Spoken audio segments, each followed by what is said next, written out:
Welcome to Priya's kitchen. Paneer 65 எப்படி பண்ணுறதுன்னு பார்க்கலாம். பன்னீர் 200 கிராம் எடுத்திருக்கேன். இதை இந்த மாதிரி குட்டி குட்டி பீஸாக கட் பண்ணிக்கலாம். மிக்ஸி ஜாரில் 2 பச்சை மிளகா போட்டுக்கலாம்.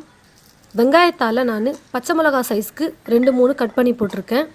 பூண்டு ஒரு 6-7 பல், கொத்தமல்லி கொஞ்சம். இதை எல்லாத்தையும் நம்ம மிக்சியில் போட்டு நல்லா அரைச்சி எடுத்துக்கலாம்.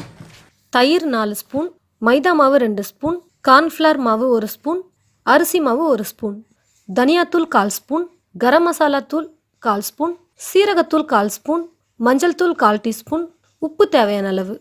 ஒரு பவுலில் எடுத்து வச்சுருக்கிற தயிர், மிக்சியில் அரைச்சிருக்கிற கொத்தமல்லி பச்சை மிளகா பேஸ்ட்டை போட்டுக்கலாம்.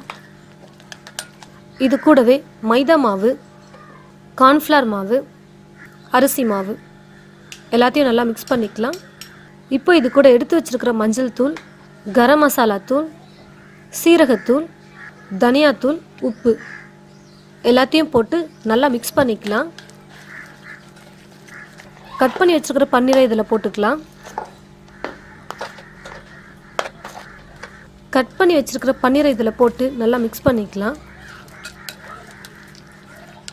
நான் தண்ணியில் ஒரு பிஞ்ச் அளவுக்கு ஃபுட் கலர் ஆட் பண்ணி மிக்ஸ் பண்ணி வச்சுருக்கேன். அதையும் இதில் நான் மிக்ஸ் பண்ணிக்கிறேன். ஃபுட் கலர் ஆட் பண்ணுறது நம்ம விருப்பம் தான். ஃபுட் கலர் ஆட் பண்ணால் கொஞ்சம் கலராக நல்லாயிருக்கும் பார்க்குறதுக்கு, அதனால் நான் ஆட் பண்ணியிருக்கேன். வேண்டாம்னு நினைக்கிறவங்க ஆட் பண்ண வேண்டாம். நல்லா மிக்ஸ் பண்ணிக்கலாம். ஒரு 15 நிமிஷம் நல்லா ஊறட்டும். அப்படியே ஒரு பிளேட் போட்டு மூடி வச்சிடலாம். நான் கடாயில் எண்ணெய் ஊற்றி வச்சுட்டேன். எண்ணெய் நல்லா சூடேறிடுச்சு. இப்போது மசாலாவோட மிக்ஸ் பண்ணி வச்சுருக்கிற பன்னீரை எடுத்து எண்ணெயில் போட்டுக்கலாம். பன்னீரை எண்ணெயில் போட்டதுக்கப்புறம் தீயை கம்மி பண்ணி வச்சிடலாம். கம்மி ஃப்ளேம்லேயே நல்லா வேகட்டும். ஒரு பக்கம் நல்லா வெந்துருச்சு, இன்னொரு பக்கம் நான் திருப்பி போட்டுக்கிறேன். பன்னீர் நல்லா வெந்துருச்சு. பாருங்கள் எவ்வளோ சூப்பராக வந்திருக்கு. இப்போ நம்ம எடுத்துடலாம்.